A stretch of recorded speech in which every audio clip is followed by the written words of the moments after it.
জীৱনে অপৰাহ্নলৈ গতি কৰা সময়খিনিত কেতিয়াবা মনলৈ আহে এই যে সময়খিনি আমি পাৰ কৰি আহিলোঁ, এই সময়খিনিত আমি এনেকুৱা কি কাম কৰিলোঁ যাৰ কাৰণে আমাৰ সন্তানে বা নৱপ্ৰজন্মই আমাক মনত ৰাখিব। উভতি চাই দেখোঁ এনেকুৱা একো কামেই মই কৰা নাই। যি দুই এটা কাম কৰিলোঁ সেইকেইটাও নিখুঁত নহয় বা তাৰে কিছুমান একেবাৰে ভুলেই কৰিলোঁ।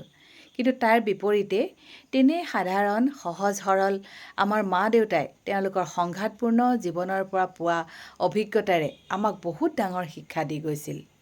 তেওঁলোকে কৈছিল যে দুখত কেতিয়াও কাতৰ নহবি বা সুখতো উদ্বাউল হৈ নাযাবি, ভয়ততো বিতত নহবিয়েই।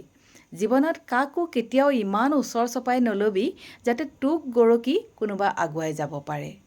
সদায় সকলোৰে পৰা এটা নিৰ্দিষ্ট দূৰত্ব বজাই ৰাখিবি। জীৱনত নোপোৱাবোৰৰ কাৰণে হুমুনিয়াহ কাঢ়ি জীৱনটো বিষাক্ত কৰিবলৈ কেতিয়াও চেষ্টা নকৰিবি। তোক কোনোবাই অৱহেলা কৰিলে বুলিয়েই তোৰ যে একো নাই তেনেকুৱাকৈ নাভাবিবি। আৰু এটা কথা শিকাইছিল, সপোন কিন্তু ডাঙৰ আৰু ডাঙৰ দেখিবি। সেই তেওঁলোকে যে দি গৈছিল শিক্ষা, সেই শিক্ষাই আচলতে জীৱনৰ বাটত আগুৱাই যাবলৈ আমাক সদায়ে বহুতখিনি উৎসাহিত কৰি আহিছে। আজিও সেইখিনি কথাকে মানি চলিবলৈ চেষ্টা কৰি আহিছোঁ। হয় যদি হওকচোন জীৱনৰ বাট কিছু পৰিমাণে হ'লেও সুগম।